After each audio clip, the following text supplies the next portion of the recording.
After a long day's work, a young woman grows tired of waiting in Seattle's cold, unrelenting rain. She soon makes a decision she'll forever regret. One girl would soon become countless more as they fell victim to one of the most prolific serial killers in the history of the United States, the Green River Killer. As the murder spree raged on, the police became so desperate to catch the killer, they turned to none other than Ted Bundy for help. There are an infinite number of ways to explain how a man can come to the point where he destroys human life as this person has, killing because he wants to kill. The young woman waiting in the rain eventually made the decision to abandon her bus stop and attempt to flag down a ride home. Soon, a man offers her a lift, and consistent with the area and times, they agree on another transaction as well. I think the very first woman I dated on a Pacific highway, I picked her up there, and I choked her, but I didn't kill her. I think that was the very first one I choked. I never killed her. Somehow, she survives the attack and narrowly escapes with her life. But so many who come after her won't be quite as lucky. It's the summer of 1982, and the Pacific Avenue South Strip, located near the Seattle-Tacoma International Airport, is alive with teenage girls and young women seeking paying dates. I was paying for sex. We agreed on sex. Sometimes I'd kill them, and sometimes I wouldn't. I had a lot of rage at that time, and that's why I killed these women. It's quite monumental because the missing juvenile problem is that nobody gives, especially nobody gives a darn about runaway juveniles. The street workers, all but forgotten, remain trapped in a vicious cycle, and the lifestyle is an exceptionally dangerous one. As you correctly pointed out, we're dealing with a class of victims who are hard to trace and hard to investigate, who disappear without being reported, whose movements are hard to trace, whose friends are difficult to run down. Then the work suddenly becomes even more perilous. First, one body is located, then another. Within just a month, the body count has reached 5. These girls and women of the night are disappearing at a frequency that is increasingly alarming. How did you kill her? Choked her. With what? My arm. I would be on top of her, usually face to face. If I couldn't have a climax, I would have her turn around and I would get her from the back end.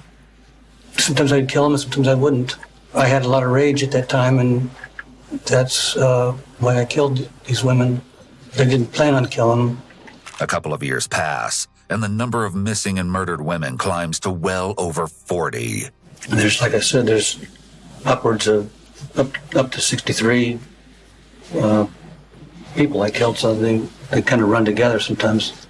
And I didn't make a list in my mind which ones I killed with a rope, which I killed with my arms. The sheer number of victims gives insight into how the killer saw the victims as easily dispensable. In his mind, they were objects to be used for his pleasure and nothing more. Do you think it's possible that this guy could stop? No, well, unless he got, unless he was born again and got filled with the Holy Spirit. But I believe God's forgives you from your sins. You think he's forgiven you now? I think he has. In a very real way, this guy's figured it out by now. Oh, I know. He's figured it out. He's way ahead of us. I mean, he's so far ahead of us, it's unreal. It would be nearly 2 harrowing decades before the monster is finally identified. The first victim was recovered on July 15th of 1982. A gruesome discovery. 2 teenage boys had spotted her body floating in Washington State's Green River. Wendy Cofield was just 16 years old when she was killed.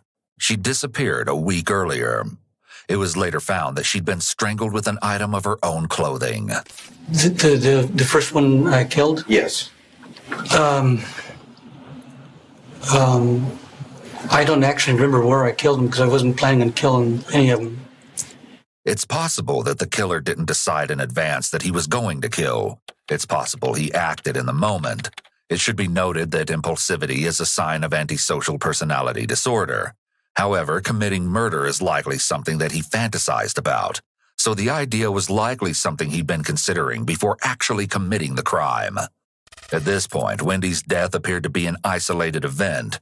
Everyone hoped that was the case, but it would soon prove to be the beginning of a murderous rampage like no other.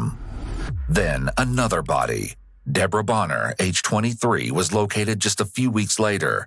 Within a month, the body count quickly climbed to 5, with the discovery of a Marcia Chapman, age 31, Cynthia Hines, age 17, and Opal Mills, just 16 years old, all found at the same Green River dump site.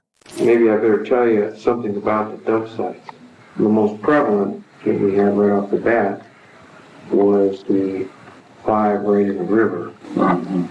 And he dumped them in there for a reason. He dumped them in there. He dumped Coalfield and company in there because he didn't think they'd be found. He must have had some reason for believing that. The beautiful area that had once provided a heavenly ambiance had quickly transformed into hell on earth. Why don't you tell us what you can remember about Number 4, I think, was Heinous. Okay. She was the one that was in the river.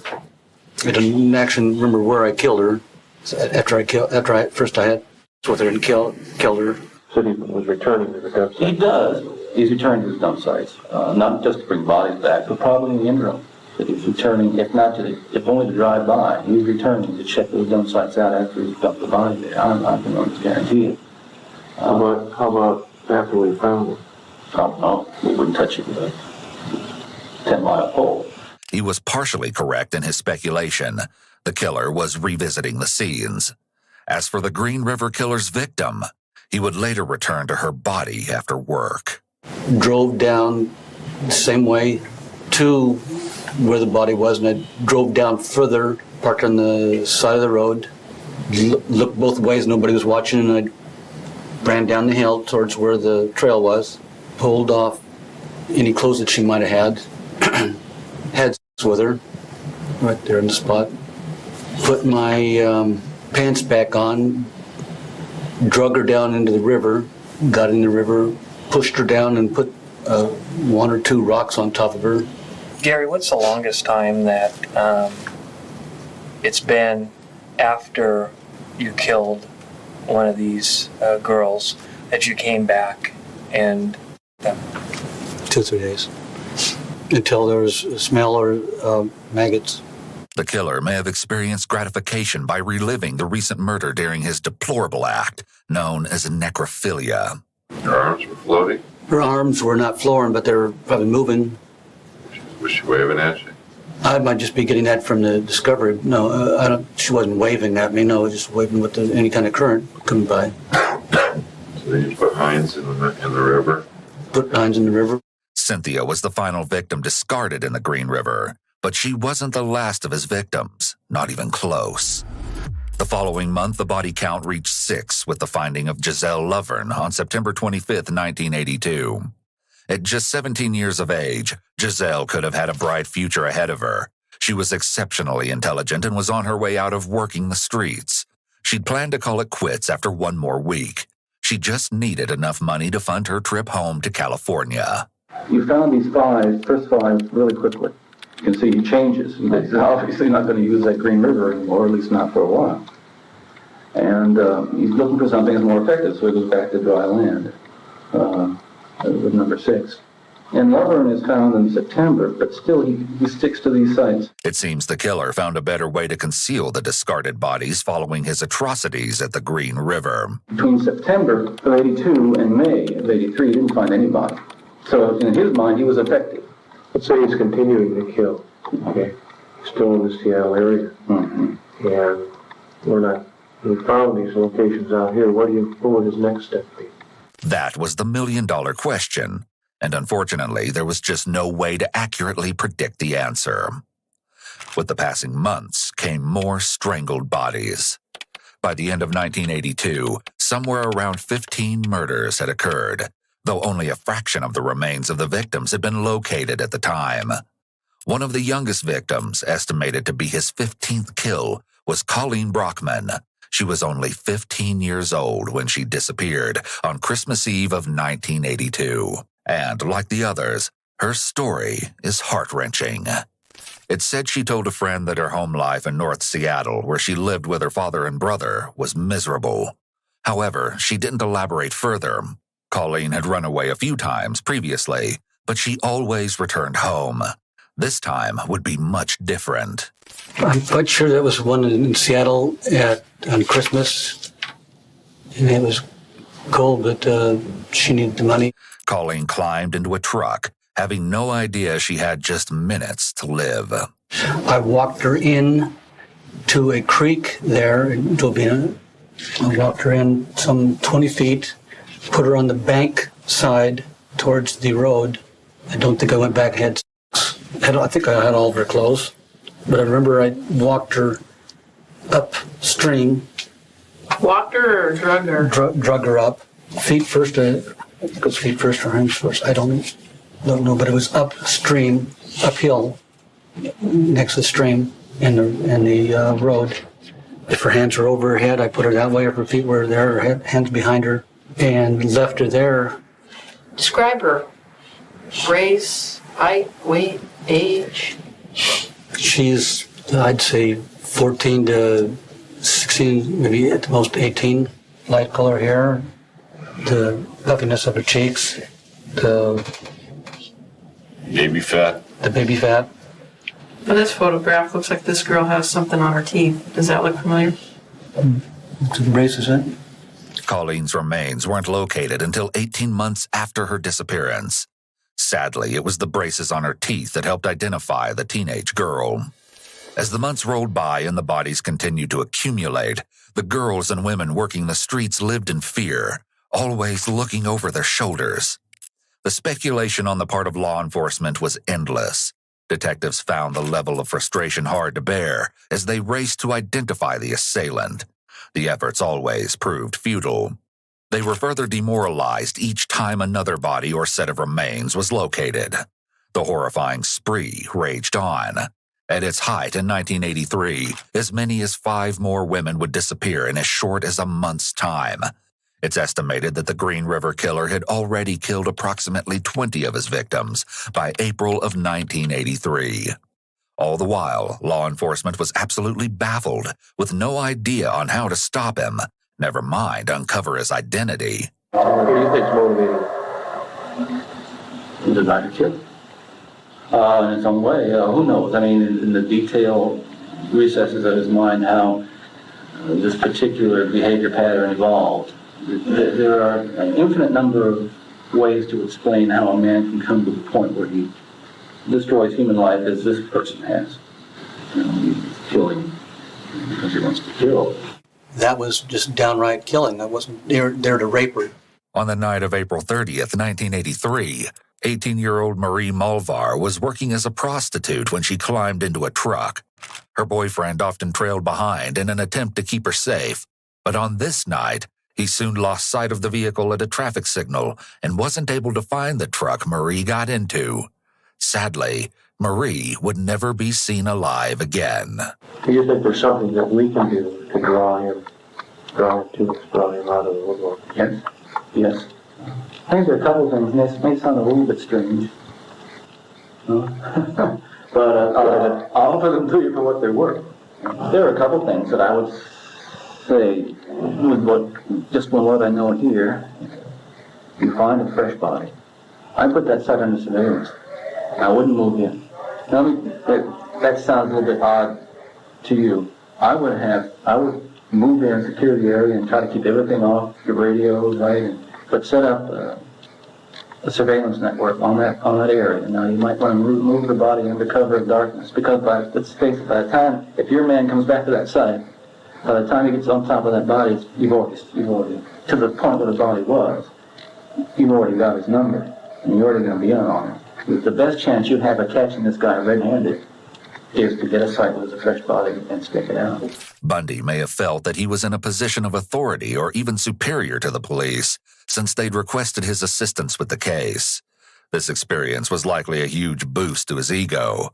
Even so, the theory seemed to make sense, as it's not uncommon for a serial killer to return to the scene of the crime or to the place where they left their victim.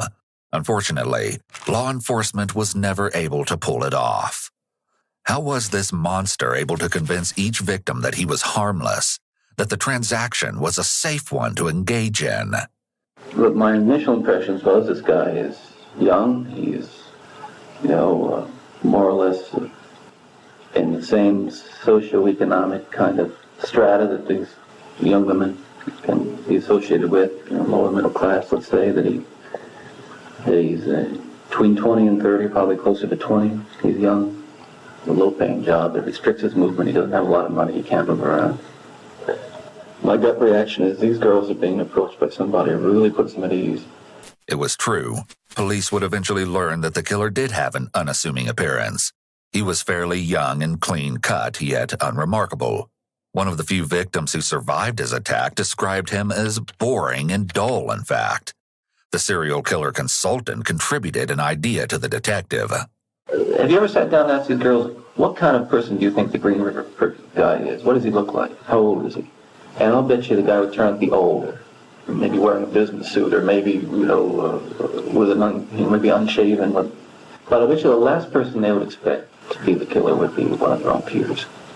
Bundy was most likely spot on, relating to the street worker's assumption of the killer's appearance. Maybe it was the age-old case of a wolf in sheep's clothing. It was no surprise that Bundy was also quite intrigued by the killer's morbid work. In terms of when your victims disappeared, when they were found, where they were found. It's kind of fascinating watching some of this unfold. But this guy is learning. He's trying to find the best way to dispose of his bodies he can think of. Bundy may have even been envious of the mysterious Green River killer because he hadn't been caught yet. Maybe it's possible, though, that Bundy and those close to the case overestimated the Green River killer's abilities. Areas of vast wilderness were at his disposal, after all, nearly in his own backyard. He took advantage of his surroundings, and it worked in his favor.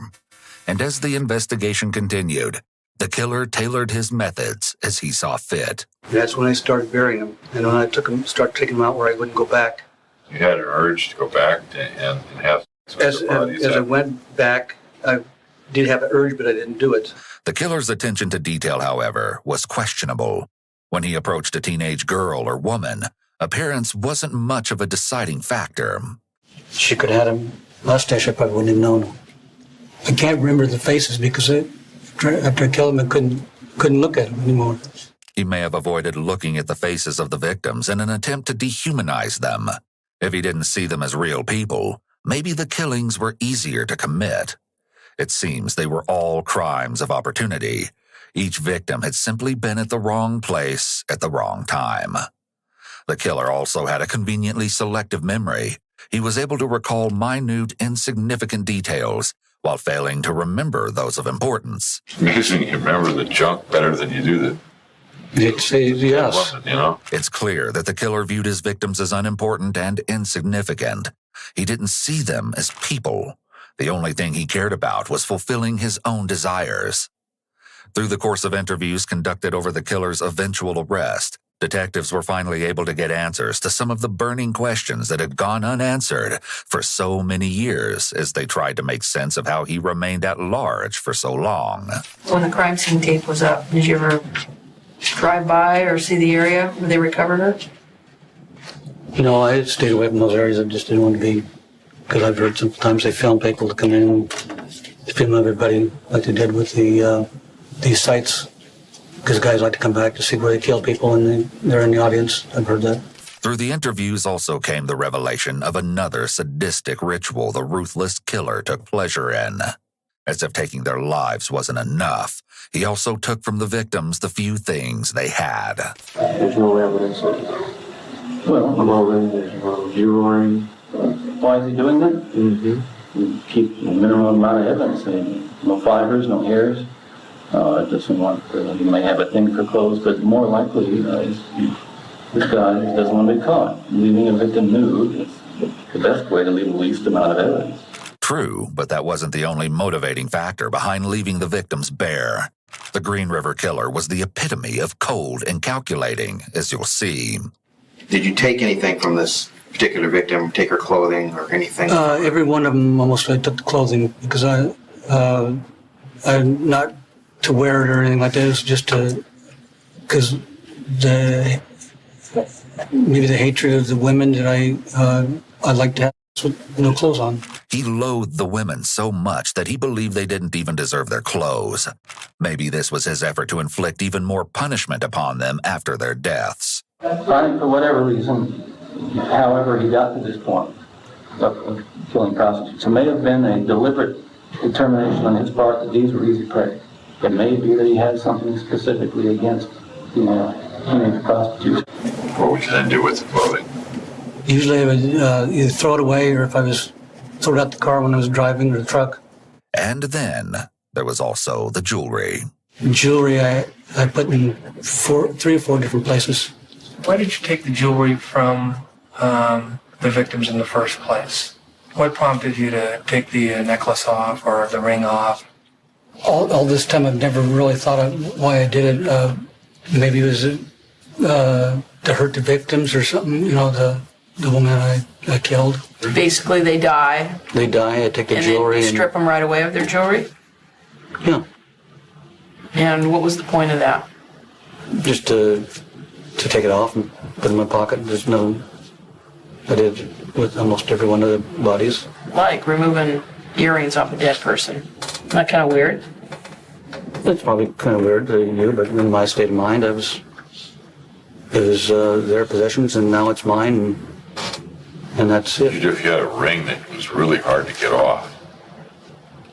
I never had a ring that was real hard to get off. And what would he do with the jewelry he stole from the victims? Just get rid of it, throw it into the bathroom, or leave it at the airport, or it's not. That doesn't make any sense to me. You think the police are going to think it's just a bad robbery? Taking jewelry? Well, it'd be a combination. Maybe it's my trademark. At times, he'd bring the jewelry to work and secretly toss the pieces into the women's restroom, knowing they'd be found. It likely thrilled him that there was a secret that only he was in on. He may have felt superior because he knew the truth, but no one else did. In actuality, it all came down to the fact that he didn't care who ended up with the jewelry. Why do you even go to the trouble taking it to work? To the employees trying to give them away or leave places? Even though they... Why wouldn't you just throw them out the window with the clothes? Because I wanted them to go to somebody that was not a harm. The killer's hatred toward his victims was so extreme, killing them still fell short of satisfying his sinister urges. In the years that followed 1983, the frequency of the killings had slowed considerably. Nearly 2 decades after the rampage began in 2001, everything caught up with the Green River Killer. The identity of the ruthless killer, one who had evaded police capture for so long, was shocking. He was a 52-year-old truck painter at a commercial manufacturing plant. His name was Gary Ridgway, and that was just the beginning. Over the years, the authorities had this ruthless killer in their sights, almost stopping his murderous rampage, and yet each time he slipped through their fingers to deadly consequences. A brief glimpse into how his deranged world began may help to shed light on the trajectory that landed him in this very seat. There were blatant warning signs well before the violence escalated to murder. In retrospect, 2 distinct sets of circumstances seem to have contributed to Gary's evolution to evil. For one, it's believed that his domineering mother behaved inappropriately toward him during his early adolescence. Gary admittedly harbored inappropriate feelings toward her, and his father harbored a distinct hatred toward prostitutes. He openly voiced his resentment of street workers around his family members. Gary bought into this same sentiment and took that animosity to a whole new level. By his teenage years, Gary had developed an innate desire to torture and kill. The first known fatality at Gary's hands was a family cat. This early warning sign indicates that he felt a lack of empathy for another living thing, which is one of the most well-known signs of psychopathy. Gary's violent acts escalated over time, though the victim that followed the cat was still no match for him. He lured a 6-year-old boy into the woods, where he stabbed the child in the abdomen. Miraculously, the child survived. During this time, Gary wasn't performing well in school, and his IQ was estimated to sit somewhere in the low 80s. Not far into adulthood, Gary had immersed himself in the world of adult entertainment workers. Even the contraction of gonorrhea didn't faze him. Interestingly, promiscuity is often a sign of psychopathy. Psychopaths tend to get bored easily, so they may frequently seek out new partners. Through all of his killing years, Gary was able to balance a job, 3 consecutive marriages, and 1 child. The life he led didn't seem consistent with one that a serial killer would lead, and maybe this contributed to his ability to go undetected. He was able to blend in, and though psychopaths do not experience feelings the same way that other people do, they are able to mimic emotions. This helps them manipulate those around them, and it's clear Gary did just that. When he's doing all this, he can't be conducting normal relationships with people. His whole life is upset. He might find it hard to hold a job, hard to get in relationships with other people. Yet Gary fooled everyone around him through all the many years of his killings. What follows is an interview he gave after his arrest, where he begins to shed light on how he was able to go undetected for so long. That day, I went to work like normal. I don't know if it was overtime or not. About 9 o'clock, I was called into the office. I was brought into the office by the plant manager. Don't let his soft-spoken demeanor fool you. This coward agreed to provide information in order to avoid the very fate that his victims never had a say in: a death sentence. Well, Gary, what we tried to do based on content of the proffer and the agreement was what we'd like to start with is the bodies that are still out there. Every day that goes by, there's a chance that a house can be built on one. 10 to 14 bodies out there that we are unaware of, we have not found. So, possibly the most frustrating element of this case is the fact that Gary didn't go completely unnoticed over all those killing years. Encounters with law enforcement became commonplace. In actuality, it wasn't long before he'd landed himself at the top of the potential suspects list. Unfortunately, the evidence to build a case against him had not yet been uncovered, and he continually managed to evade charges. Consequently, more lives were lost. One of Gary's earliest run-ins with law enforcement came about after that catastrophic night that Marie Malvar climbed into his infamous truck, never to be seen again. Though her boyfriend lost track of the vehicle, he was able to locate a truck that closely resembled the one Marie had entered. What were you driving at the time? A 1975 Dodge pickup with maroon and armored. It will come as no surprise that the truck found by Marie's boyfriend happened to be parked in Gary's driveway. Melbar, it was pretty close to the house. It was only 5 miles away or so. When did the Des Moines detective come to your house? They came in relation to Marie Malvar? I was on strike then, and they came the next day or something. The next day? Yeah. And they walked right to the house and didn't look, looked around and didn't see anything. By the time the detective arrived, Marie was long gone. Her remains would not be located until 20 years after her disappearance. Another documented encounter with law enforcement came in 1984. By this time, Gary had made it high on the list of potential suspects. They were privy to his frequent transactions with prostitutes. There was suspicion that he could be the very monster they were looking for, disguised in a mask of mediocrity.